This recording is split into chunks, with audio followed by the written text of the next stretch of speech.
G'day mates, Ed here with Grid Magazine for another foraging guide. Today we're going to talk about something you probably see all the time but never really considered eating before, the black walnut.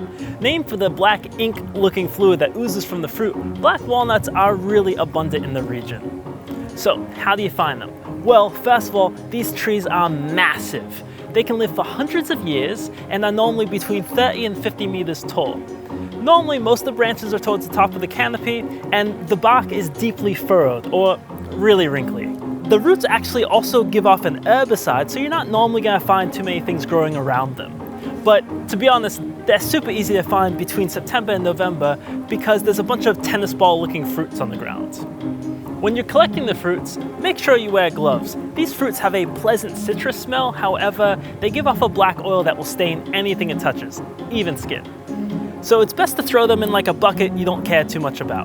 Doesn't matter how black or decaying the fruit appears on the outside, usually the nut will be just fine, so no need to be picky when you're grabbing them off the ground.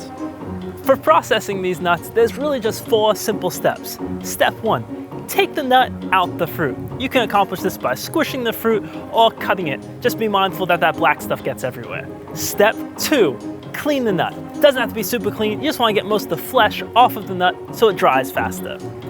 Step 3, dry the nut. You can do this for a couple days, weeks, or months, doesn't matter, up to you. When it's done drying, you can drop them into water. If they sink, they're good to go. If they float, there's a chance the nut has rot on the inside. And lastly, step 4, crack the nut. I prefer vice grips because commercial walnut crackers are kind of expensive and a bit silly for just a snack. So, how do you eat them? Well, first, these nuts are packed with proteins, antioxidants, and healthy fats. But also, the flavor is much bolder than the English walnuts you normally buy in the store. First, you'll notice that these nuts are a little crunchier and smaller than the other walnuts, however, the flavor is much richer.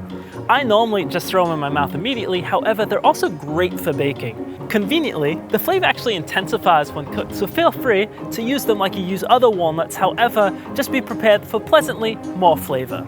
I know it's getting colder out there these days, mates, however, I hope these snacks will lure you back outside.